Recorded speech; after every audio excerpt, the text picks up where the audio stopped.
Stocks மஹாட் சேனலுக்கு வரவேற்கிறோம். இன்று பங்குச் சந்தையில் முக்கியமான செய்திகளை பார்ப்போம். ஜனவரி 18 அன்று சென்செக்ஸ் 313.90 புள்ளிகள் அல்லது 0.44% குறைந்து 71,186.86 ஆகவும், நிஃப்டி 109.70 புள்ளிகள் அல்லது 0.51% குறைந்து 21,462.30 ஆகவும் இருந்தது. சுமார் 1253 பங்குகள் உயர்ந்தன, 1288 பங்குகள் சரிந்தன. 93 பங்குகளில் எந்த மாற்றமும் இல்லை. Top 5 gainers: Sun Pharma, Tech Mahindra, Cipla, Tata Motors. M&M top 5 losers: LTI Mindtree, NTPC, HDFC bank, Titan, power grid. இனி தனிப்பட்ட பங்குகள் பற்றிய செய்திகளை பார்ப்போம். ஆர்டி இண்டஸ்ட்ரீஸ் 6000 கோடி மதிப்புள்ள நீண்ட கால ஒப்பந்தத்தில் ஒரு பன்னாட்டு நிறுவனத்துடன் கையெழுத்திட்ட பின்னர் ஆர்டி இண்டஸ்ட்ரீஸ் பங்குகள் 5.1% உயர்ந்தன.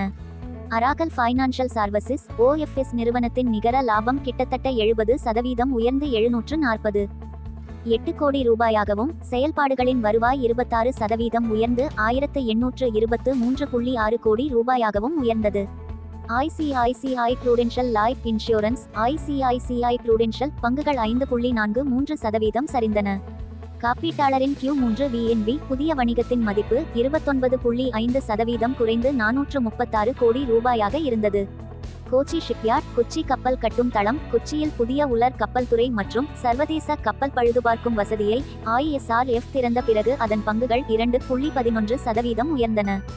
பாலாஜி ஏமின்ஸ் இந்திய தர நிர்ணய பணியகத்திலிருந்து மார்போலின் தயாரிப்புக்கான BIS சர்டிஃபிகேஷன் பெற்ற பிறகும் பாலாஜி ஏமின்ஸ் பங்குகள் 2.22% சரிந்தன.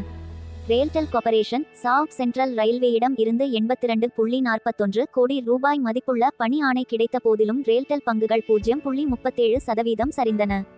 சங்கி இண்டஸ்ட்ரீஸ் பங்கு 9.69% சரிந்தது. அம்புஜா சமெண்ட்ஸ் உடன் ஒரு ஒப்பந்தத்தில் கையெழுத்திட்ட பின்னர் அவர்களின் லாபம் குறித்த கவலைகளை தொடர்ந்து 3வது அமர்வுக்கு அதன் வீழ்ச்சியை நீட்டித்தது. ஒரு புதிய ஒப்பந்தத்தின் கீழ் சங்கி தனது சிமெண்ட் விநியோகத்தை அம்புஜா மற்றும் ACCக்கு உற்பத்தி செலவை விட 10% நிலையான விலைக்கு விற்பனை செய்யும். LTI மைண்ட்ரி Q3 வருவாய் தவறவிட்ட மதிப்பீடுகள் மற்றும் பலவீனமான நிர்வாக வர்ணனை ஆகியவற்றால் பங்கு 10.73% சரிந்தது.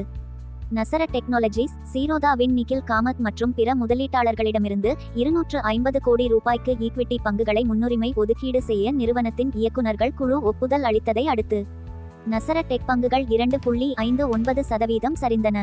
NHPC பங்குக்கு 66 ரூபாய் என்ற விலையில் ஆஃபர் ஃபார் சேல் மூலம் PSU-வில் 3.5% பங்குகளை விற்க அரசாங்கம் திட்டமிட்டதை அடுத்து NHPC-யின் பங்குகள் 3.15% சரிந்தன.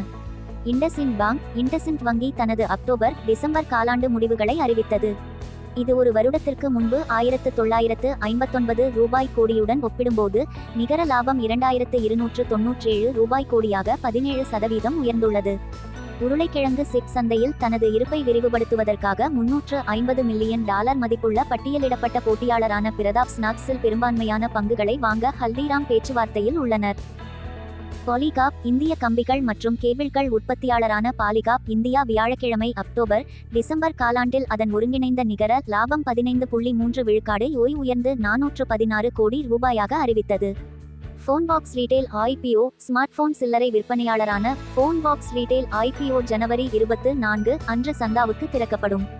சிறு மற்றும் நடுத்தர நிறுவன IPO ஜனவரி 29 வரை ஏலம் எடுக்க திறந்திருக்கும். இந்த வெளியீட்டிற்கான விலைப்பட்டியலை நிறுவனம் தலா 10 ரூபாய் என்ற முகமதிப்புள்ள ஒரு பங்குக்கு 66 ரூபாய் முதல் 70 ரூபாய் என நிர்ணயித்துள்ளது. ஜனவரி 22ஆம் தேதி அயோத்தியில் ராம் லல்லா பிரான் பிரதிஷ்டா விழா மத்திய அமைச்சர் ஜிதேந்திர சிங் அனைத்து மத்திய அரசு அலுவலகங்களையும் அரை நாள் மதியம் 2:30 மணி வரை மூடுவதாக அறிவித்தார். வீடியோவை பார்த்ததற்கு நன்றி. நாளை சந்தை செய்திகளுடன் மற்றொரு வீடியோவுடன் பார்ப்போம். வணக்கம்.